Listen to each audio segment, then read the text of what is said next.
মা আসো।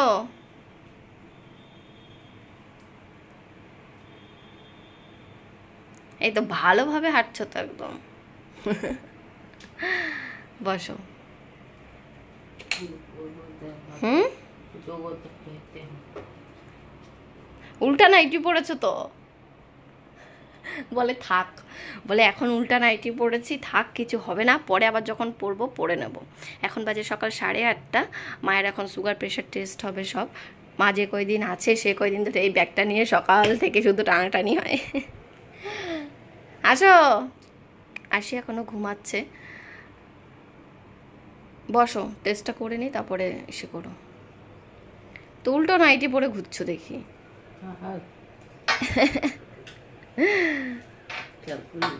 খেয়াল করোনি কেন? সেটা ভালো লাগছে আগের থেকে?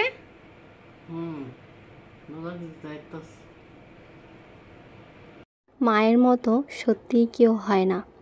এই অবস্থাতেও আমাকে বলছে, দেখ তোর কত কষ্ট হচ্ছে আমি আসাতে, আমি কিছু করতে পারছি না। আমি বলছি তুমি যে হেঁটে চলে নিজেরটুকু করতে পারছো, এটাই আমাদের জন্য অনেক। জানো তো, বিয়ের আগে 1 গ্লাস জল ধরে খেতে হলেও মাকে বলতাম মা জলটা দিয়ে যাও।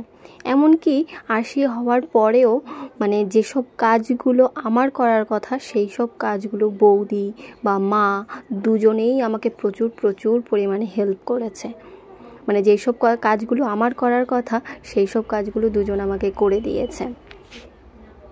ফ্ল্যাটে এলেও যখন কোনো কিছু দেখতো অগোছালো বা আমার যেসব জিনিসপত্রগুলো থাকে সেসব কোনো কিছু ভাঁজ করা নেই, সেগুলো এসে ভাঁজ করে দেওয়া। রান্নার এখানে যেসব জিনিসপত্রগুলো অগোছালো থাকতো বা বেশিরভাগ সময় হয়তো বা অনেক দিন ধরে ধুতে পারতাম না সেই রকম থাকতো, সেইগুলো এসে ধুয়ে দেওয়া। মানে যেটা করে আর কি, সব সময় কাজ কাজ কাজ নিয়ে ব্যস্ত। ইভেন বাড়িতেও 5টার সময় উঠে সেই ঠাকুর বাসন ধোয়া, পুজো দেওয়া, এই করা সেই করা, রাস্তা ধোয়ানো, মানে এই সব কাজগুলো যেহেতু বরাবরই করতে পছন্দ করে বা কাজের মধ্যে থাকতে পছন্দ করে, আর এখন যেহেতু বসে পড়েছে সেই কারণে কোনো কিছুই তার এখন আর ভালো লাগছে না।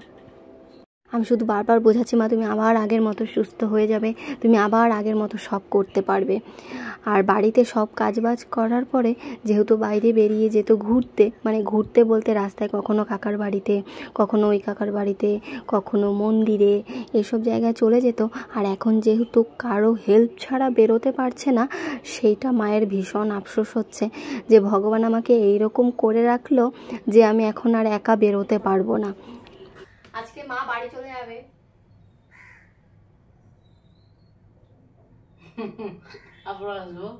আবার আসবে, তাই তো যাবে আসবে। যখন ভালো ছিল তখন তো 2 দিন পর পর এমনি চলে আসতো। একদিন ফোন করে বলছি মা আমার খুব মাথা যন্ত্রণা করছে, মানে মাইগ্রেনের যন্ত্রণা হলে মানে আমি পাগল হয়ে যাই। তো সেই সময়টা আসি যখন ছোট ছিল, 2 দিন পর পরই মা এখানে আসতো। আবার যখন মন চাইতো ওই বাড়ি চলে যেত। ওই বাড়িতেই মানে এখানে আসলে, ফ্ল্যাটে আসলে মানে একদম সকাল সকাল, পারলে ভোর 5টার সময় চলে আসে। আবার যেদিন যাবে সেই দিনও পারলে 5টার সময় চলে যায়। তাই কালকেও বৌদিকে ফোন করে বলছে বেশি রাত করবো না, তুমি তাড়াতাড়ি এসে নিয়ে যেও, সকাল সকাল চলে যাবো। কোন রাতকাল ভালো না, রাতকাল ভালো না।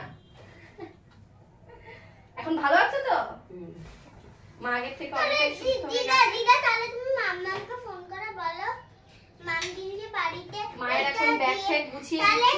মামা তাহলে মাম্মাকে ফোন করে বলো যে মামদিদির বাড়িতে ঠাকুরকে দিয়ে আসতে, তারপরে আমাদের বাড়িতে আসতে।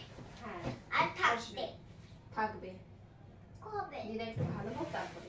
এই হচ্ছে মায়ের সুগার প্রেসারের লিস্ট। এই আগে পরে সবকিছু বিপি সকালবেলা রোজ মাপা হয়, সেটা লিখে রাখা হয়, কারণ ডাক্তারের যখন 1.5 মাস পরে আবার যাবে ডাক্তারের কাছে চেকআপে, তখন এইগুলো লিস্ট গুলো দেখাতে হবে। সেই জন্য চালাচ্ছি। আমি এবার চুড়িদার কিনে দিয়েছিলাম।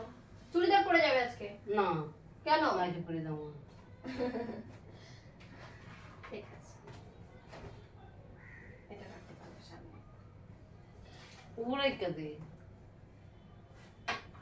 সানকুর মারা যাবেন তো পরে সানকুরে তারপরে সে। আর আমি আজকে কি খাবো বলে তো? বিরিয়ানি। আর দেখো তোমাদের ফেভারিট কি টুকি টুকি আর পিকু ফেভারিট। আমার কিন্তু খুবই ফেভারিট টুকি আর পিকু। সকালবেলা পড়তে না বসে কার্টুন দেখতে বসলে তো এমনিই মন ভালো থাকে, তাই না? পড়াশোনার দরকার আছে। আসি, টিভিটা বন্ধ করো।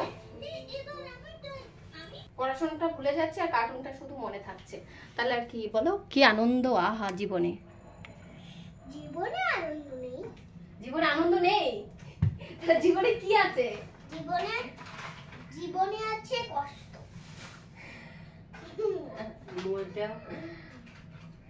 তোমার মোবাইলটা আমি রেখে দেবো। হ্যাঁ রেখে দাও মা, তাহলে আমি বোতলটা নিয়ে যাও, এটা দিয়ে জল খাবে। এখন তো জল খাবে, পরে যখন যাবে তখন বলে। না মা, এটা আমাদের বাড়িতে আসলে খেয়ে নেবে এখানে। এইদিকে দে। আরে আমাদের বাড়িতে আরেকটা আছে, ওইটা বের করে দেবো আসলে। দিদার ওই বোতলটা নোংরা হয়ে গেছে।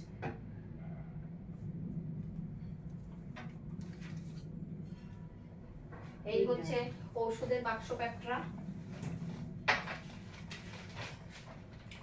দুপুরবেলা খাওয়ার ওষুধ নেই, শুধু হোমিওপ্যাথি ওষুধ আছে।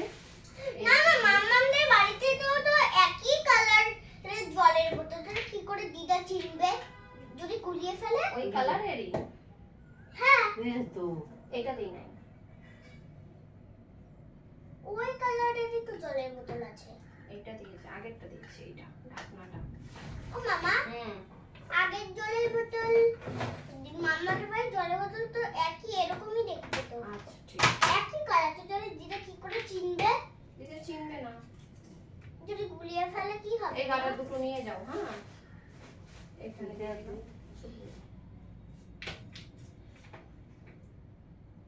দুই ফোঁটা করে। এগুলো সব গুছিয়ে টুছিয়ে ঠিকঠাক করে দিই। ও এনশিওর কিনে দিয়েছিলাম, এনশিওর খেয়ে একটু শক্তি হয়েছে বলছে। আজকে আর খাইনি এনশিওর।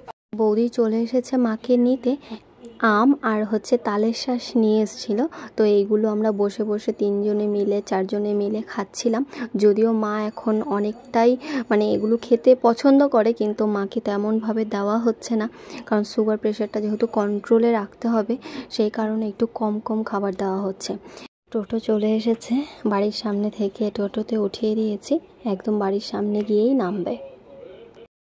ছিল এই কয়দিন একদম বাড়িতে পায়ে মানে বাচ্চাদের মতো একদম পায়ে পায়ে পায়ে পায়ে হাঁটে। এখন বাড়ি গেল, আবার কয়েকদিন থাকবে, আবার হয়তো নিয়ে আসবো, কারণ আরশির যেহেতু ক্লাস রয়েছে বিকেলবেলা, আর সেই সময়টা শাশুড়ি মা চলে গেছে, এখন একা তো রাখা যায় না, সেই জন্য বৌদিকে বললাম তুমি একটু নিয়ে যাও, আবার কয়েকদিন পরে এসে থাকবে। মা যাওয়ার পরে এইবার সত্যি মনটা এত খারাপ লাগছিল। দেখো এ পাশে একটা নাইটি মেলা রয়েছে, যে নাইটিটা সকালবেলা পরেছিল সেটা ধুয়ে মেলে দিয়েছি, দিতে ভুলে গেছি, এটাকে আবার দিয়ে আসতে হবে। আমার এখানেই রয়েছে, যদিও এগুলো কেটে এখন সব ছোট ছোট করে তারপরে যাতে পরে না যায় সেই রকমভাবে ছোট করে তারপরে পরাতে হচ্ছে, মানে দিয়ে আসছি আর কি ছোটো করে। আর আমি যদি মেশিন চালাতে পারি সেক্ষেত্রে কোনো অসুবিধা হয় না, একবারে 4-5টা কেটে ছোট করে দিয়ে এসেছি। আর এখন আমার একটা পার্সেল চলে এসেছে, অনেক পার্সেল আসছে এখন আমার, কারণ কদিন পরে আরশিকে নিয়ে যাব হচ্ছে আমরা শুটিংয়ে, মানে যে ডান্স রিয়েলিটি শোটার কথা ছিল সেটার জন্য আমরা যাব আরশিকে নিয়ে সেই চণ্ডীপুর, মানে হচ্ছে দীঘার কাছাকাছি। আর সেখানে যেহেতু যেতে হবে, তো ওইখানেও অনেক কিছু রিকোয়ারমেন্ট রয়েছে যে এইসব নিয়ে যেতে হবে। তো সেই সব পার্সেলগুলো এখন একে একে করে এসে জমা হচ্ছে বাড়িতে। দুপুরে খাওয়া দাওয়া করে তারপরে চলে গিয়েছিলাম হচ্ছে আরশি ডান্সের ক্লাস, মানে আরশি যেখান থেকে ওয়েস্টার্ন শেখে সেই ডান্সের ক্লাসে। আর ডান্স ক্লাস থেকে এখন চলে এসেছে হচ্ছে সুইমিং পুলে। আরশি এখানে সুইমিং শেখে, তোমরা তো অনেকেই জানো। তো আরশি প্রায় অনেকটাই সাঁতার শিখে গেছে, কিন্তু সাঁতারের ওখানে গিয়ে এত এত এত কথা বলে যে সাঁতার কাটার আর সময় পায় না। আরেকজন সুইমিং থেকে এসে ওইখানে বসে পড়েছে কি করতে? গান করতে না, গান করতে বসেছ? ও, পড়াশোনা না করে গান করা হচ্ছে এখন? পড়াশোনা করতে বসেছে কিন্তু শুয়ে রয়েছে, তাহলে আর কি পড়াশোনা করছে এবার ভাবো। পড়াশোনা করতে বসে আর মাথায় তেল দিয়ে পুরো চুপ চুপ চুপ চুপ হয়ে রয়েছে।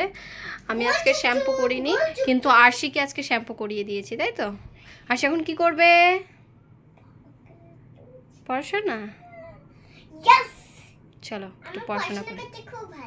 উরি বাবা, আমি ধন্য, আমার জীবন ধন্য। একজনের অবস্থা দেখো, খেয়ে এসে তারপরে ওজন করছে যে ওর পেটটা কমেছে না বেড়েছে। বিরিয়ানি খেলে কারো পেট কি সরু হয় কখনো? দাও তো সবাইকে। আসি সোনা,